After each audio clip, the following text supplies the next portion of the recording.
Welcome to She Sells Radio. My guest today is someone I am so excited to bring to you, who I know is going to demonstrate not only selling with ethics and integrity, but also is going to bring you some really incredible sales strategy that you can use to make $50,000 to $100,000 more this year. At least. Now, who isn't excited about that? I know I am.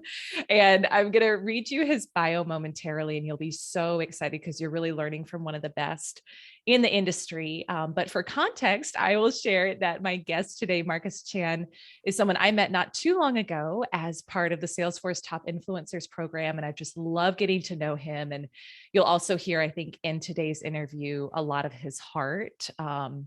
Just really incredible human being all around. And so with that, here's his formal bio. So Marcus Chan is the founder of Venley Consulting Group. He helps account executives sell and earn $50,000 to $100,000 more each year through his coaching and training programs. Marcus is an official member on the Forbes Business Council and has also been featured in Forbes, Yahoo Finance, MarketWatch, and more. He has also been named as one of the top sales experts to follow by Salesforce and LinkedIn, and I wholeheartedly agree.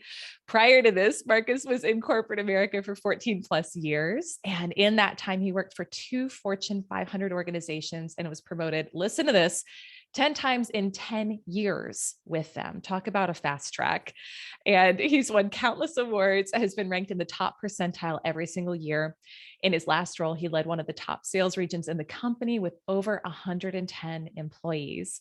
Marcus lives in Portland, Oregon with his wife, Sarah, and his son, Roman. Marcus, welcome to She Sells Radio. So honored and excited to have you here, my friend. Well, I'm pumped to be here. You really put me on a pedestal here, so please do not. We'll have some fun today. I'm just a regular guy who's made a lot of mistakes in sales, and hopefully I can transgress some of my learnings to everyone that's listening. Yeah, well, I think that's part of what I'm so excited about is your story and really starting off with some of your backstory. You know, I was having fun going through your YouTube before this interview, and you share some of your backstory of growing up, you know, really poor. And I think you mentioned even having fears of being homeless and kind of what you've created today where you were able to retire at age 35 and do what you love. So one of the big things that we talk about a lot in the She Sells community is how do we shift from scarcity to abundance mindset? Because I really think that's one of the keys that people don't talk about enough that helps grow sales. So can you share with us some of your backstory and kind of how you grew from this, you know, this child who was growing up poor and maybe afraid of not having enough to where you are today? Yeah, absolutely. And thank you so much. And one of the things that was very interesting was it wasn't like I flipped a switch and suddenly overnight I'm like, oh, scarcity to abundance. Early on, just, from a backstory perspective. So my parents immigrated here from China and Taiwan. My dad came here, after he was put in a concentration camp during the Cultural Revolution. So eventually made it over here with absolutely no money, nothing, etc.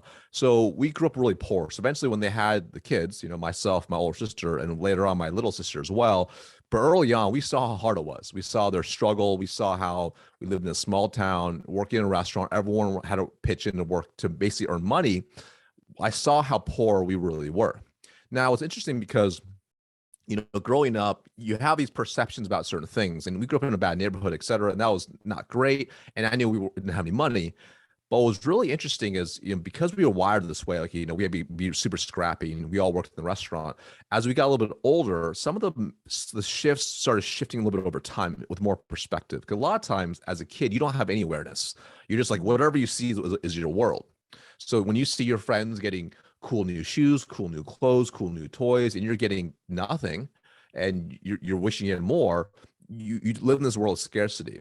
But what's really interesting is, and these are some lessons I don't think my parents realized, but they really hit home a little later on. But as we got a little bit older, they started to take us around the world, and they started to take us to places in like parts of China or Taiwan that were like real poor. Like, I'm not talking about America poor. I'm talking about like, really poor, like shacks.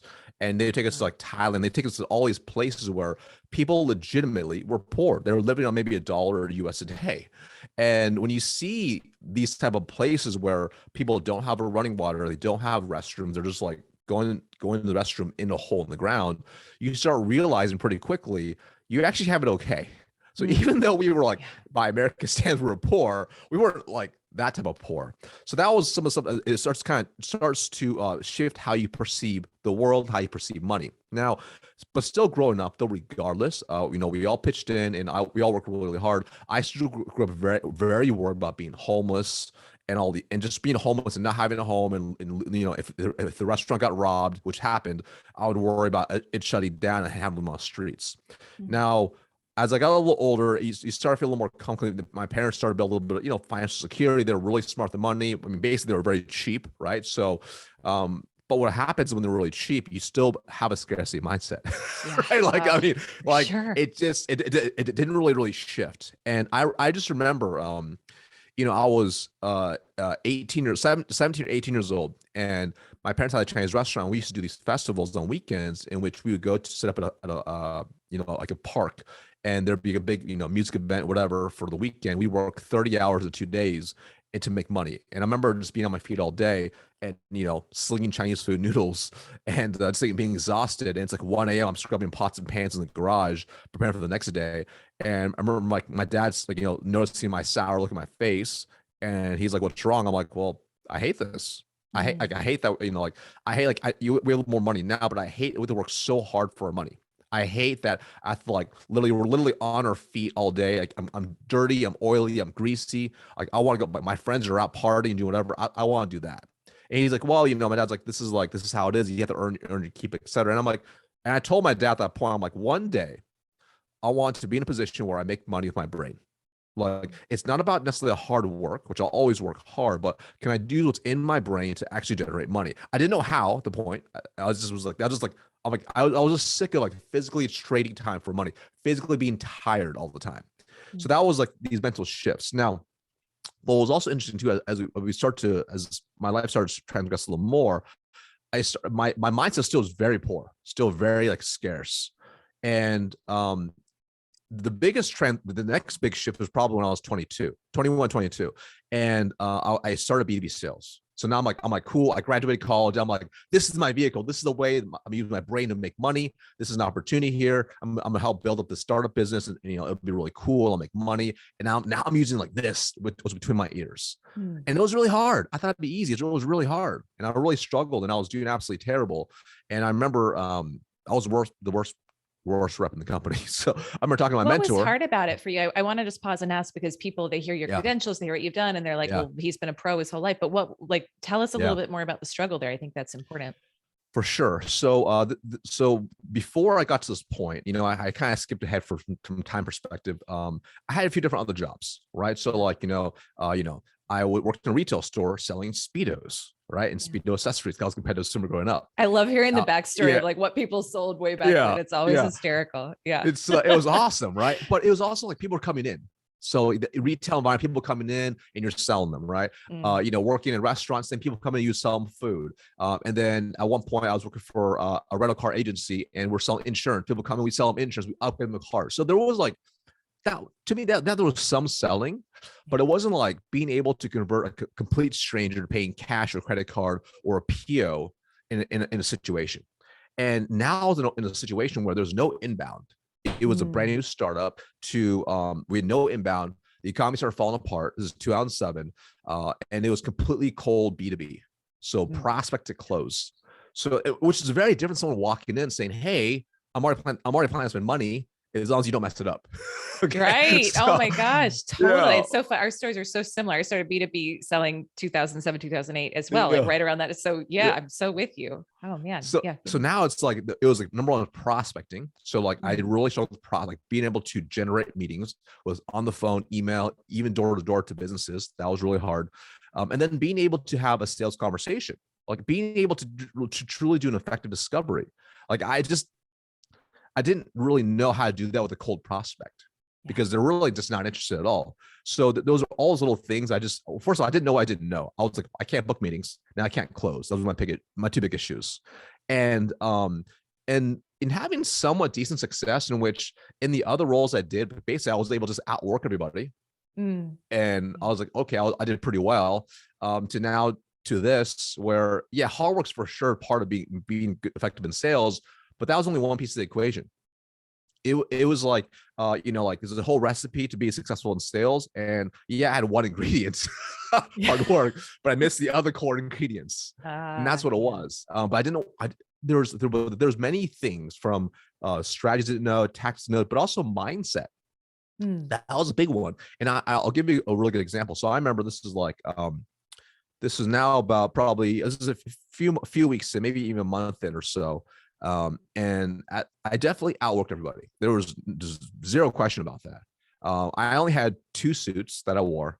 And I would switch off every other. It was a full suit, shirt and tie type environment. Mm. So I had 5 white dress shirts, and I had these 2 suits, and I would wear the same ones every other day. I wore them every single day. And I basically over time, because we're in Oregon, we're wearing things out, and I'm out in the field. I'm literally cold calling by foot. I'm like, we're destroying our suits and Mm. our clothes. Um, within a few weeks or even over a month, I mean, like my suit is like wrecked. It looks terrible, and I'm not making any money, so I'm not taking a dry clean it. Like I'm just like, steam it in the shower, right? Yeah. Get a lint roller. All my white shirts, like it was summer when I started, was turning yellow around the collar and gray. Oh, wow. And I Yeah. kept trying to bleach them to keep them like white, and Mm. it just made them more like see through. All right, so Oh it's my like it's gosh. like and like Yeah. my shoes were like, I first got wooden soles because I thought it looked nice, and they got destroyed by the concrete because I'm literally cold calling by foot. Like my first week, I walked into 120 businesses by foot. So like I was destroying my shoes, like everything else. So I look like a hot mess. And I'm talking to my mentor. I'm complaining about everything. I'm like, oh my God, everything is absolute. Like, it's like prospects are cheap. They don't have any money. Like the economy is bad. Everything's shutting down. And, like my clothes are getting destroyed. And, and my mentor looks at me. He's like, he like stares at me. I'm just like, why are you staring? He's like looking me up and down. He's like, you're right. You look a mess. I'm like, Mm. what? He's like, yeah. He's like, yeah, you look like trash, man. Like your suit's trash. Like your shirt's trashed. Like you basically look like I was homeless, right? So, Mm. Yeah. and I was like, wow, but here's the thing, Bill. Like, I'm not making any money. Like, so how can I'm not closing anything. So how can I go and invest in like new suits, whatever, and like and buy these things if I don't have any money? And I remember he looked at me and he said, if you're not willing to invest in yourself, how do you expect someone else to invest into you? Mm. And that was like, Wow. I was like, lights out. I mean, it was not lights out. It was like an aha. And Mm. at that point, I realized you sell how you buy. Mm. And at that point, I realized because I had this part of the issue I was dealing with, I had this poor mindset because I was so scarce in mindset and I was so cheap in how I was thinking, even how I would ask questions and how I carried myself, there was no confidence. There was, Yeah. I showed a lot of scarcity. So for example, if I was going to a prospect and I was trying to sell them into a $3,000 a month, offer, like I wasn't able to say it confidently. Mm. It would be Wow. like, so it's $3,000 a month. If that's okay, I mean, it's probably worse than that, but you get my point. Like when in a prospect is going to feed off your confidence, and it Right. was all these little things and all these um unconscious indicators that would come out in how I communicate with prospects I want to, because of that so scarcity mindset. yeah. And you just said, so it's like my mind is sitting here just wheels turning because I don't know that I've been in the sales space for a long time. I've been in the coaching space for a long time. I don't know if I've ever, maybe it just hasn't hit me this way, but like you sell how you buy. I feel like there's so much to that. Mhm, So what you're saying, and tell me if I'm understanding, is like you mentioned before, if you want to invest in you, why won't somebody else invest in you too? Right. But it's mhm, like the confidence level, if things are, we've got entrepreneurs listening to this show, we've got mhm, commission sales reps listening to this show, like in the months where things are tight, or maybe you're having a down month versus, like, are you leaning in, are you investing in yourself more mhm. because you understand the flow of money and you understand the power of your mindset, or are you shrinking back? Like, is that what you're saying? Can you tell us more? I just feel Yeah. like that was such a mic drop moment. I Abs- I want to oh like I yeah. want to hone in on that. Yeah. So oftentimes, you know, our actions are in alignment to our beliefs, our true beliefs.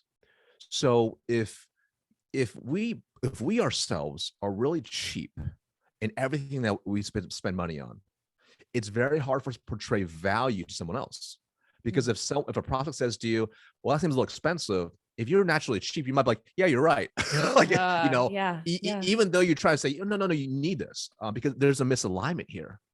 But when you truly actually learn to sell from abundance, and you are actually indifferent to what they do, and you actually, like, when they say, wow, it seems too expensive, you mentally should be shocked. You're like, that makes zero sense to me, because I know the ROI, I see the value. Ah, And I see this a lot, especially when someone transition, if they were selling maybe something more transactional, or maybe a smaller offer, smaller solution, or they were selling to maybe, the small mid-sized businesses, and then it's maybe a little more transactional, and they go into selling enterprise, really big opportunities. They themselves then struggle with that jump of having that alignment with themselves, because they themselves are just too cheap, right? yeah. So, and that's where it's like, because ultimately, if you're, especially in the B2B world, if you're selling something of value to them, it's going to deliver an ROI of some sort. When you truly believe that, then they can hear in everything you say and everything that you do. Mm, And yeah. when you hear objections, there's no like, if someone says that's too expensive, or that's more than I expected, there's no like, oh, but let me see if we can get you a discount. It's like, Right. we know this is the best solution to offer you. This is what you need. It's going to deliver an ROI. Yeah. So that level of conviction transfers all the way through. But if you yourself are really, and when I say talk about, being like cheap, it's like across the board, right? It's across the board, right? And that's where when you start, because there's some people say, well, I'm really cheap in this, but also spend money on this. It makes sense. Mm, Like, for example, like, like I'm pretty cheap actually still. Like, I buy my shirts in bulk. There are $7 shirts I buy in bulk still, right? yeah. Yeah. But there are certain things that I love technology. Like, I'll buy new tech. Yeah. That's like my thing, right? But everything Yeah. else, I'm super cheap. People are like, oh my God, you wear the same thing every day. I'm like, yeah, but because I don't see value in that. It's what you value. Yeah. I It's what get you that. value. I get So that. if you had a mindset, then suddenly when your actions align with your beliefs, and you actually truly are doing those things, you will sell at a higher level. But Yeah. it takes training your mind to think that way, right? Oh, And it's the yeah. same with income as well, because if you mentally have the self concept that you yourself are only worth $80,000, or maybe that's your goal, and once you get there, then you're like, whoo. Even if you got there in half the year, you might be like, well, now you can take it easy. Yeah. So learning Yeah. to increase that self-concept to a higher level will push you to achieve more. This is actually why it's so key to actually have big goals that are tangible that you break down. Otherwise, you'll get stuck by your self-concept, what you expect of yourself. Yeah. I love everything you're saying. This is everything we believe in She Sells World. So this is so good. So thank you. I wanted to like hone in on that, because I just felt like, Yeah. gosh, that's food for thought for sure. Yeah. For me too. But so take us, so your mentor looks at you and he's like, if you wouldn't, like, if you're not going to invest in you, why would somebody else? So what shifted for Yeah. you from that point?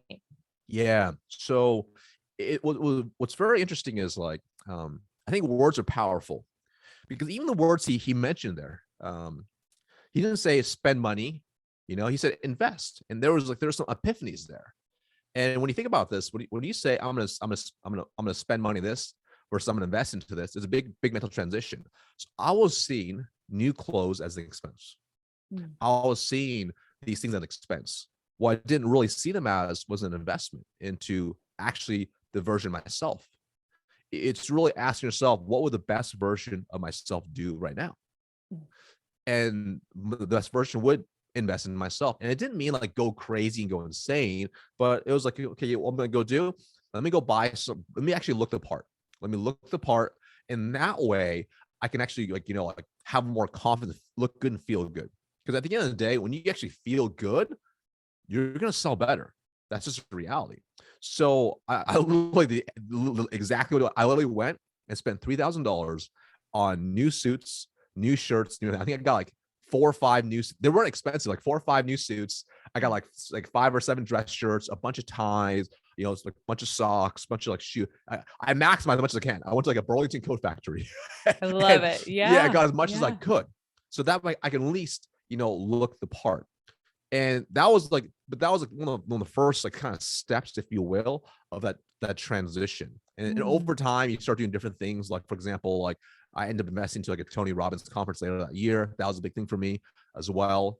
Just you start realizing like, hey, this is like if I want to actually live in abundance, I have to take the steps to help me live in abundance. And were you It's not selling more at this point when you started investing in other things like Tony Robbins, or kind of tell us what not started to not that shift that at flow for you? that point I still wasn't there yet, but I Mm, invested yeah. anyways, right? Because it was it was it was uncomfortable, right? So Yeah. one of the things was like, first off, I started to train my mind different ways. So I started like consuming different things and eliminating things that didn't serve me. Right. Mm, So like I stopped listening to the news. I stopped listening to friends that didn't that weren't part of, that weren't going to raise me up. I stopped listening to anyone that was anyone who just basically was negative. I started consuming books nonstop, and like audiobooks, tapes, whatever. Tony Robbins, Zig Ziglar, Brian Tracy, yeah. all the classics, right? Just to like get myself in the right mind space. And that's what I really realized. I'm like, if I really want to become the best version of me, I need to fill my head with the right things, right? Mm, So that mm, was things like a Tony Robbins. Even if I couldn't afford it, I knew it'd be an investment for my future, right? It's at this point, like I read every single Tony Robbins book, so I'm like, all right, he knows what he's doing. He's pretty successful. I'm sure I probably gleaned something from it, right? And that was powerful for me. Just like that was hard to do. It was hard to do because it was like I think it was $8,000 at the time for the seats I wanted. That was a lot of mm, money for me at the time. So I'm like, yeah. oh my God, like, it wasn't Yeah. like there was no like it was just a weekend thing. There was no coaching, no course, nothing. There was no like no, I think I had a workbook from it maybe. Like Wow. you And is know, it just, is it framing decision? I want to hone in on this. Was it just the continuing to frame the decision of what would the best version of me do in this correct. point? Because I 100%. think that's such a 100%. powerful takeaway from this. Yeah. 100%. It was, Mm, what would the best version of me do right now? The person who has achieved every single thing I want in my life, what would they do right now? I Because love that. oftentimes the actions we take are purely based off who we are right now. But if you Mm, want to become the best version of ourselves, what decision would they make? And ultimately, as Tony Robbins said, our destiny is formed in the decisions we make. So if we understand that to be true, we have to make better decisions today, even if there's no immediate gratification on the spot. So we start thinking like long term about how, like, what could I do right now to help myself down the road. You start making different decisions, and over time they compound over time, and each thing adds to it. So like even from the scarcity to abundance mindset, there's still things I still like struggle with, right? So for mm, example, like, we're looking like, we're probably gonna get another new car. Like, should we get the new Model S? It's 120 grand, and I'm like, it's hard for me to justify a car. Like, I like cars, yeah. but like, do I want to spend six figures on a car? Like, can we afford it? Yes, but do I want to? I don't know if I could derive value from that. You know, Mm, so there's certain mhm. things still where it's like I have a certain level, like a value cap. I'm like, that's not worth it to me. And it's Like, good, but it's good to be aware of that stuff, right? Too. So I right, appreciate you saying that too, right, because I don't know that this stuff ever ends. And it's not saying that you should or you shouldn't buy the car, but it's like, what would the best version of you do? And every time we elevate, there's another best version of ourselves that we that's get to right. connect with and stretch to, right? 100%, 100%. I Yeah. think also just surround yourself with people who are doing things bigger than you. That was big too. Like, Mm, just be like meeting other people that just are just playing the game way bigger. It's like it opens your eyes. It yeah. really opens your eyes. So for example, I'm in a pretty big mastermind. I paid $50,000 to be part of this mastermind, and we had an event a few weeks back, and I'm at this event, and I'm talking to other entrepreneurs, and some of them are doing 500,000 to a million to 2 million, 3 million each month. Mm, And I'm like, dang, I'm just a little guy on this pond here, right? Like, I'm like, but it forces you to like to level up, because yes. it's very inspiring. It's like, okay, this is very inspiring seeing what they're doing. They built an online business this way. All right, cool. I got some ways to go. But it teaches you to break free some of these limitations that we just naturally have being a human being. Oh, for sure. And it helps you raise yourself in. It helps you kind of raise That's that it. set point, right? That financial That's right. set point of what's normal and what's, because we'll always kind of default to what we've seen previously and who we're surrounded by. That's So right. I love that you're doing that. So okay, so keep going. This is so inspiring to me. I'm like, I Cool. feel like I'm Cool. pulling gold out all along the way in the Cool. story. So yeah. So I went to corporate America, and what's interesting is, that was the first big like aha, right? And over time, you start to earn more and more and more and more. And remember, it got to the point where it's like, in the pond I was at, the compensation wasn't that good, right? So like, it was really hard to break into multiple six figures because the way the comp was designed. So I'm like, okay, so I'm gonna have to like go into a new pond. Even though it's a big company, the company was like a $20 billion company. The way they set it up was like, there's limits.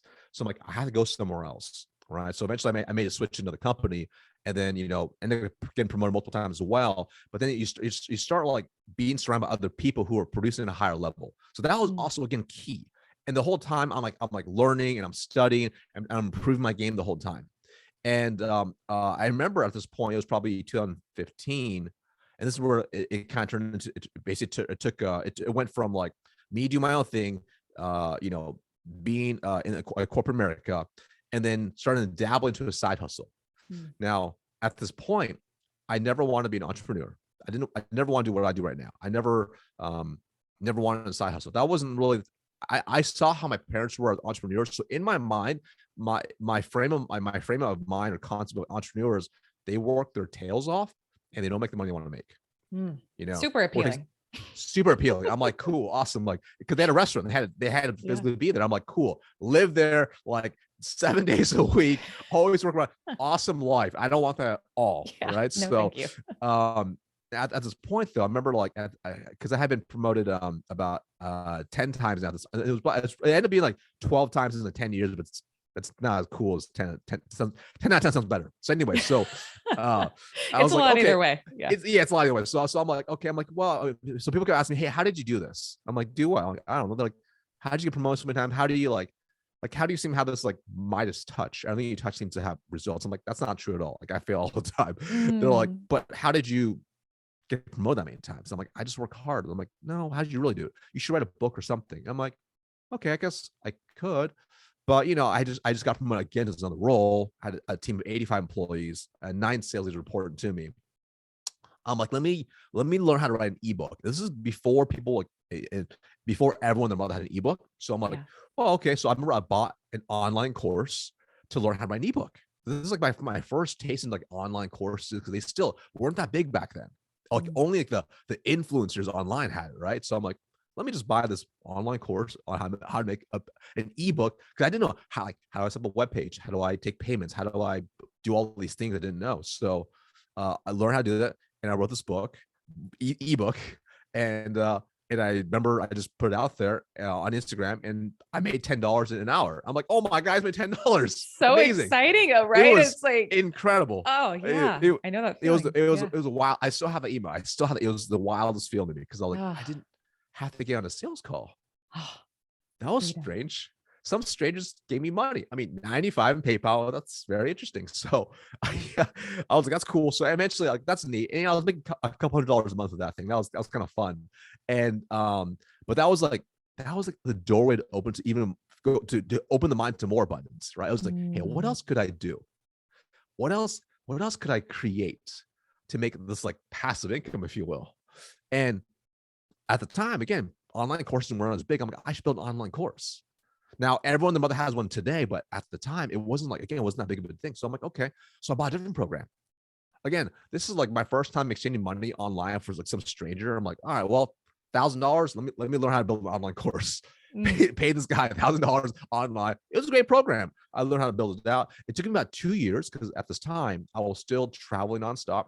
Um, Big sales org at the time. It grew to 110 plus employees, and I was in a hotel room about 100 nights a year, and it mm, was insane. So, anyway, in my free time, uh, I built an online course, and I didn't know what to make. So, early on, I'm like, what do people ask me like questions on? I'm like, everyone asks me questions about B2B sales, like stuff I think everyone should know. I'm mm. like, let me build a B2B sales course. So I just built my first one.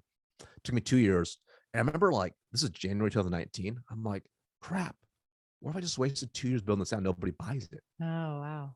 I'm like, oh Yeah. my God. I'm like, whatever. Let me just have my email list very small. I didn't know how to really build an email list. So it was like Yeah. 300 people on the email list. Just email them. No real launch. Like, hey, everyone, just say, Here it is. here it is. See what happens.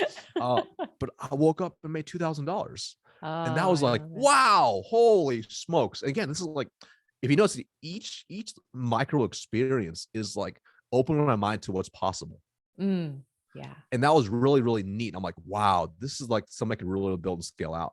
And I got to this point where I'm like, well, I don't want to just quit and just roll out. I got to be more strategic about this, right? Because while I'm doing this whole thing, while I'm doing this, I'm also like getting really exposed to this online world Mm, of how people make money online. Because as a corporate employee, it's like, yeah, I was making a lot of money, and my team was as well. You get stuck in a frame of mind like, okay, cool, like the caps are about 7 figures. Right. Oh, that makes sense. But then you start like in this online world, you start learning people, or some of them making 7 figures a month, 7 figures a Mhm. week, 7 figures in a day. I'm like, how's that even possible? It starts really open, expanding your mind of like, wow, like because in my mind before that, it was like you can only make that much money if you have like a huge business, you have hundreds of employees and do all these things, or you have to be in the C-suite to get to the absolute crazy next level. I'm like, that's what I thought. But now I was getting Hmm. exposed to a world where these are like, I would see 25-year-olds who are making absolute killing online. Like this is possible, right? This is really neat. And I also got to a point where, because I'm so cheap and I'm really good with my money, like I was like, I could just quit my job and just stop working and just focus on this if I want to, right? I don't have to work if I want to. But I'm like, let me kind of time this out. So I kind of timed it out because I still had like, I had a President's Club trip in the summer. And 9 months later, I was in the summer. I wanted to get my free trip. It's 5-star resort. I had a bunch of stock. I was going to invest. I wanted my stock. I want to cash out my stock. So I waited all these things happen. 9 months later, I cashed out, and then I rolled out and started my business in September 2019. And Oh, it's been a really neat journey because as I continue to have just interact with more entrepreneurs, other really successful people like yourself, it opened my mind even more and more and more to what's really possible out there. But that's probably a long story. A long story short, each of these micro experiences have continually opened my mind, and we have man. to actively choose to chase them. And it can be uncomfortable, but that's actually where all the growth comes. Oh my gosh. Well, it's like all throughout. I love that because I feel like we got so much mindset gold there. Like all throughout the journey, there was the pushing the comfort zone and pushing Yeah, pushing your mental limit from yeah, investing in the suits, right? three yeah, thousand bucks in the suit to the yeah, Tony yeah, Robbins to yeah, like investing in creating a course and just continuing to kind of raise the threshold of how you view yourself, yeah, which to me is 80 to 90% of the game yeah. in sales success, right? Is like, how do you view yourself? What's your self image? Because you're never going to outperform that. That's right. So I love all of that. I think there's so many places we could go from here, but one of the things I know I want to do, because you're brilliant at all things sales process, like just from going into your content. And by the way, like we'll link this in the show notes, but check out Marcus's YouTube, we'll link his website, his LinkedIn. There's so much that I've learned too, just like going through your content. We're like, oh, he did that so well. So you've got so much great content out there on the sales process. We're not going to have time to get into all of it now, but for me, a couple things stood out to me that I think our audience would love.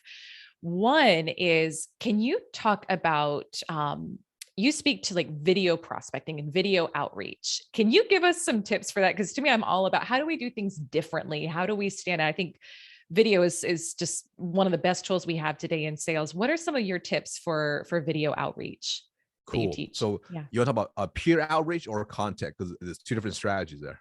Ooh, I don't know which one you pick. You tell us which one you think is more impactful. So I'll talk about outreach because doing content is a long game, right? Yeah. So you don't typically see the immediate like ROI, right? Yeah. It just takes a little bit of effort to get into. So the couple things. So what's important to understand is video. So in today's world, everyone gets emails, cold direct messages, cold calls, etc., nonstop. Um, where the attention goes, money flows. So if we're able to capture more attention in using like video, you'll really stand out. And in today's world, because there's so many sales tools out there, a lot of people will just try to automate everything.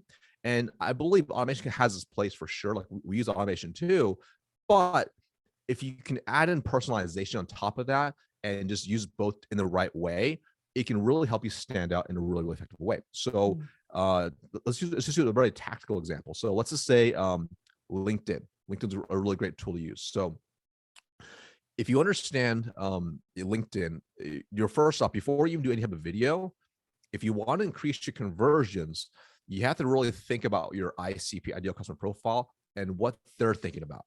Mm. So if you were to just connect with someone that you don't know that you believe is going to be a good prospect, and you send them a video message, it may or may not convert, right? There's many things that kind of go to, which we'll cover in a second. So if you want to increase conversion, I'm going super hyper tactical and go step Yeah. by step. So the first thing you want to do is you want to optimize your LinkedIn profile, Mm. because the cool part, what I love about LinkedIn is if you send someone a message, the first thing to do is check out your profile. So if you do a good job with your profile, it will actually sell them on a couple of things. It'll sell them on number one, that you're not a spammer. Okay. Number two, that you'll be of value to them. So that's really, really powerful. So you can use this as a sales tool. So that means everything from your headshot to your cover, your banner, to your headline, to what links you have, to the content you post, to everything you have beneath the fold. As you scroll down your page, it should only sell one thing, that you can help them and bring value to them. That's really it. In whatever specific thing you're selling. All right. So by just doing that, you already have the game. And then of course, obviously, if you do like a lot of content too, they'll probably check out your content, make sure you're actually legit. And if your content's really good, it'll nurture them as well. So that this way they're more open to it. So step one, before you send out messages, optimize your profile so it's designed to convert. All right. So that's what we want to do. Okay. So the next, now let's say you can do outbound. So there's a couple different approaches you can do. So depending on where the lead source comes from. So whether you go into LinkedIn Sales Navigator and you're building a hyper targeted list, you're connecting people and you're messaging them, or if you are putting content out there, you're doing attraction marketing and people are commenting and then you're sending connection requests and you send them a message, you can do the same thing on the way. Now, so first thing I do is, so we send a connection request, and if you're going to send a connection request, I always recommend, number one, it has to be hyper personalized, so it's really clear it's not automated. Yes. Amen. Thank you. Or don't have a message. So if you can't make it personalized, don't have a message. Interesting. Because it'll actually hurt you if you put something really general. So because people are super skeptical, right? So what happens is when you don't put a message in there, it taps into FOMO, fear of missing out.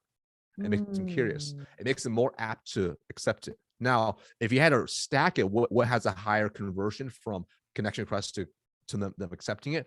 A personalized message always stands out more. But if you're not sure, maybe like they just don't have that much on their profile and you're like, crap, I don't want this, seems super generic, then you're better off with number two, which is leave nothing.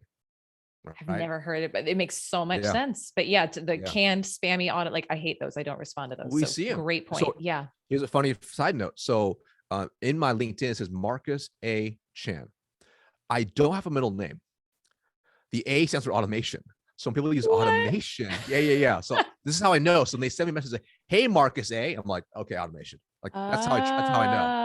Oh, interesting. Oh my gosh. You just take your first name, just add a middle name. I saw some people add emojis right in there, because if they have emoji in there, then you know you're like, these automation. So interesting. Little ninja hack. So anyway, so you send connection request, right? Whether it's hyper personalized, and it should be like imagine like people love to have their ego stroked. If you can make them feel good, they're probably gonna accept it. Yeah. If it's like, "Hey, Elyse, I just saw your interview with Marcus Chan on the She Sells podcast. That was really, really insightful about LinkedIn. Hoping to connect here." You're probably gonna accept that person now, because now you feel good. They clearly did their homework. They're not just like some random person. Even if they just literally clicked on your click on Spotify, listen to 1 second. You don't know. You're just like, oh, that was already ahead of the game. So cool. Absolutely. So then they accept it, right? And then the cool part is if you do have a personalized note like that, even if that prospect doesn't respond, once they accept it, it's going to show up in your inbox. So now you know you can follow up. It's a trigger to follow up. Super, super simple. Okay. Now, if you don't have a message in the connection request, it's not going to show up. So then you just have to kind of monitor it. So then from there, there's a couple of different approaches you can do with video. Now, I'm all about giving first, because if you leverage the law of reciprocity, whatever, however you say it, reciprocity, then if you give something first, they're going to be more likely to respond back. So I have to give some value up front. All right. So now this video takes a lot more work to do because it's not scalable, but it has way more throughput. So meaning a higher response rate. So all you do is you take your phone, you use the LinkedIn app, right? And you just film a quick video. And I'll break down what to say in the video. But ideally, you're going to want to give something to them that's going to be a high value to them. Something that your target market is really going to want. Really, really important. Otherwise, they're gonna be like, "Oh, this is just some spammer. I don't want this." Right. So, for example, if I was gonna give a freebie, maybe I'll give one of my trainings out. Right. So I'll say, I'll film a video. It'll be like, I'll be looking right in the camera. It'd be about 30 seconds long. It might be like, I'll say, hey, name, a line of personalization. to make sure they know I actually did some homework, and then I'll go into a short little script, give them some value, and then in my message, I'll drop the value for them in the actual text, right? So it might sound Interesting. something like this. Hey, Elyse, Marcus Jan here. First off, thanks so much for connecting. Love your She Sales podcast. Love the interview with Marcus Jan there. That's absolutely incredible. Hey, the reason I also want to shoot a quick note is I put together a free training on 3 steps or an extra $50,000 every single year. I'll drop below. Check it out. I hope you enjoy. Cheers. Super simple. Amazing. Simple like that. Boom. Okay. Mhm. Boom. Now, and then in my text, because sometimes they might watch the video or they're in a place they can't hear, I'll type a quick little message. So that way I can hit them both ways. So a little bit of copy, a little bit of video. Got it. So now, Okay. because they'll get hit with the video, boom, it gets one message sent, one notification. Then wait a second, then I put a second message, 2 notifications. Okay. It makes them pay attention, right? Yeah. Grabs their eyeballs, right? So now the message might say, hey, Elyse, like, thanks so much for connecting. Love your interview. Basically the same thing I just said in text. Right. Love the interview with Marcus on your She Sales podcast. Here's the free training I mentioned. Hope you enjoy it. Cheers. Boom. Mm-hmm. They watch that. Now they're like, oh, wow, like that was pretty useful. Like that was pretty good. So now they'll consume the content. Maybe they don't. Doesn't really matter. But now you already cut through the noise. Okay. And obviously there's like the things you want to make sure your video does really well. It's kind of stuff that we talked about, right? It's like, when you're doing podcasts, like looking good on camera, it's like, hey, like, are you looking in the camera? Do you have okay lighting? Yeah. Do you sound good? What's your background look like? Like, are you in your kitchen where it's like, you got dirty dishes everywhere and you got like garbage everywhere? Or are you in a professional environment? Are you dressed the part so when they see you as professional and not just some spammer, trying to steal your information, sell you crypto somewhere, right? Like you want to make sure that you're able to decrease the risk that you're a spammer and increase the value you bring. Amazing. So that's how I would do videos right there. That's how you do that. So if you want to go to content, let me know. Be down in content too if you want. Oh my gosh, this is so good. Well, I think we'll have you back to talk about content because that's probably a whole separate podcast, and I love that. Sure. Yeah. Quick follow up on the videos now you've got their attention. Yeah. It's like from there, I'm assuming you've got some sort of a follow up game plan in place, or do you get close to a 100% response rate from that? Like, what does that give us in just brief amount as we can? Like, what happens from there? What are you doing? Because this is so good. Awesome. Let's just say, for example, let's make it really simple. Let's do hyper tactical. Let's say Monday, you send a connection request. Boom. Personalized, not personal, whatever. Maybe they accept it Tuesday. Tuesday, you send that video with that message. Depending on the level of depth of that freebie that you're giving them, the lead magnet, whatever you want to give them, I would probably wait a couple of days, depending on how intense it is. Because if it's like an hour training, like people are busy, like give them at least a couple days to digest it. If it's like a PDF or maybe it's a blog post that's really valuable for them, then a day's totally fine. Hey, hey, Elyse, what'd you think above? Smiley face. And everything you write should sound like you're talking. It should be like, if you remember the AOL instant messaging days, it's like, boom, that's what it should sound like. Like I would actually break it up into choppy messages intentionally, because then they'll get multiple notifications. So it's like, hey, little Elyse, send, right? I might even do hey lowercase, very intentional, because then they know it's not automation. I'll even intentionally misspell words. So this goes against what a lot of people do, right? Let's just say, for example, Elyse, I know it could be spelled many different ways, as I'm sure you've had it. I might intentionally, hey, Elyse, spell incorrectly the first time. Interesting. And say, oh, sorry, autocorrect, and then type it properly. How connected now does Elyse feel? Because I guarantee it's happened to her whole life. People spell her name wrong, right? This is true. So now she's like, dang, this trust is building, right? So then again, hey, super sorry, autocorrect. Elyse, correct it. What did you think of the training above? Smiley face. Throw in an emoji.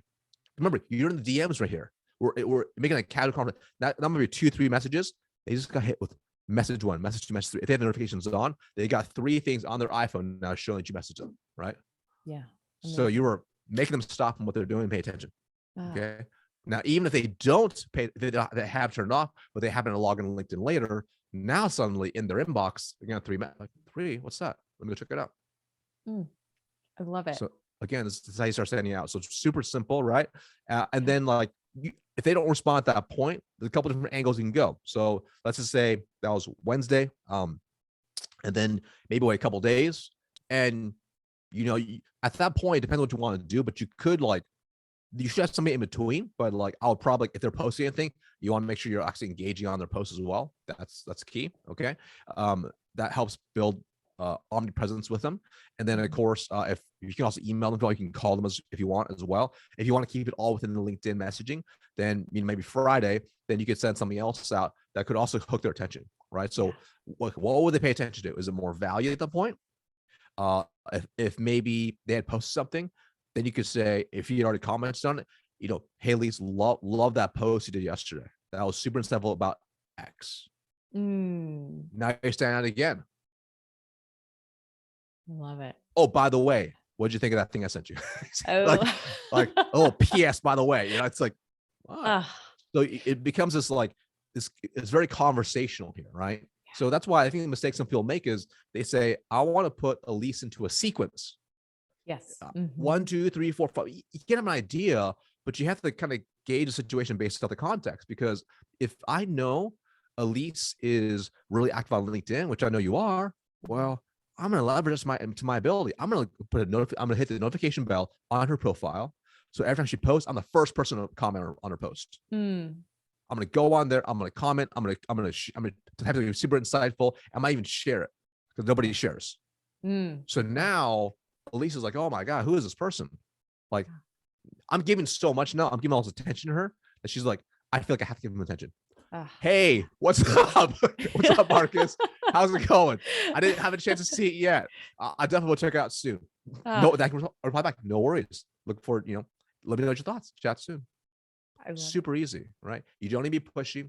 You're just being value driven. You're being influential, and you're just being a real human being. Which is so good, because whether you're selling to, thank you, by the way, for breaking this all down. So this is brilliant. Yeah. And it's like, whether you're selling to a CEO of a company or you're selling to whoever, it's like, people think they're so busy, they're not going to want to hear from me. Everyone wants to feel important. It doesn't matter. Right. And especially as you're selling to people in higher roles, oftentimes they have nobody telling them they're doing a good job, right? They have nobody reinforcing them. So you taking the time to see them, to affirm them, to humanize the conversation. It's like, at the very least, you're going to have a new fan, and more likely than not, you're going to have an opportunity develop over time. So, well, the truth is, when you understand human behavior, you realize at the core of it, everyone's decision is purely based off really one thing, which is status. They only want to maintain or increase your status. Very important. So when you think about this is why if you lose your job, a lot of people are like, oh my God, it's the world crumbles because they had this level of stats in their mind. Yeah. That's what happens, right? When you really dive into it, you talk to a CEO of a big company.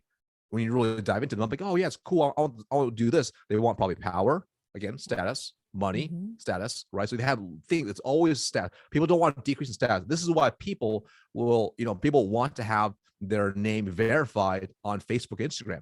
Yeah. Because it's status. That's all it is. Yeah. So people make decisions based on status all the time. So when you recognize that and you realize at the core of it, most people just want to be seen and heard, that becomes a wildly powerful tool if you use it properly. I love it. I love it. This is phenomenal. I'd love to have you back at some point to talk about a lot of stuff, but definitely I'd love to hone in on content strategy and what you're doing there. Because I think whether you're an entrepreneur who's listening or whether you're in sales, it's like, we're all our own marketing department these days. Right. True. So absolutely, it would be amazing to have you back. Tell us, cause we're close on time. This has been so great. I could have you on for another hour and we wouldn't get done, but tell us first, Marcus, I've got one final question for you, but where can people connect with you if they want to learn more, if they want to, this is so valuable. You're going to want to connect with Marcus. So where can everyone find you? Awesome. Cool. So I'll give you two simple, easy places to find me. So number one, head over to sixfiguresalesacademy.com. There's access to all my free trainings inside there. And head over to LinkedIn, look up Marcus Chan. It should be one of the first top searches in there. So I'll be inside there as well. Look forward to connecting with all those who listen to this podcast. Amazing. Marcus A. Chan, right? We're looking for the A. A for automation. I love it.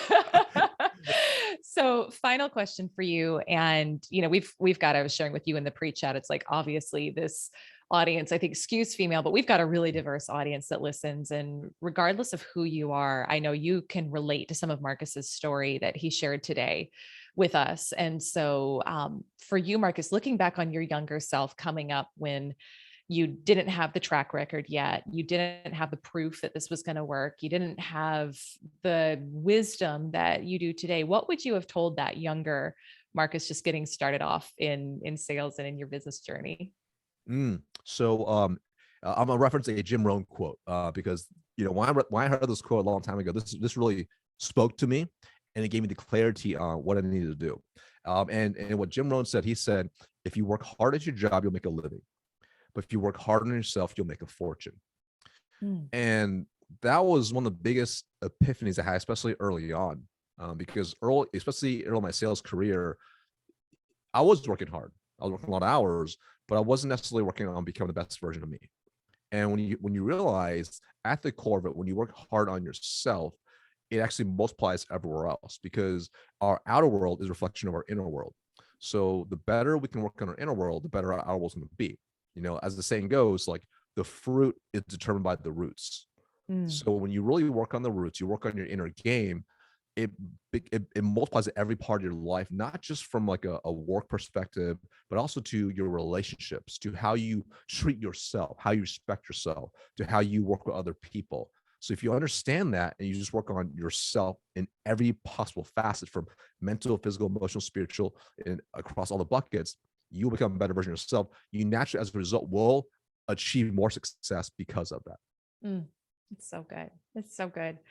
My friend, thank you. This was incredible. I'm so grateful for you coming on, sharing your story, sharing some behind the scenes so people can see like, oh, this is a real person who's been through, been through some Yeah. stuff. And Yeah. and gosh, and the tactical too. Like I'm so grateful for you and for everyone listening. Please go connect with Marcus, follow him on LinkedIn, check out sixfiguressalesacademy.com. There's so much good stuff there. We're just super grateful, super, super grateful for you and for your time today. Thanks for having me on. Absolutely.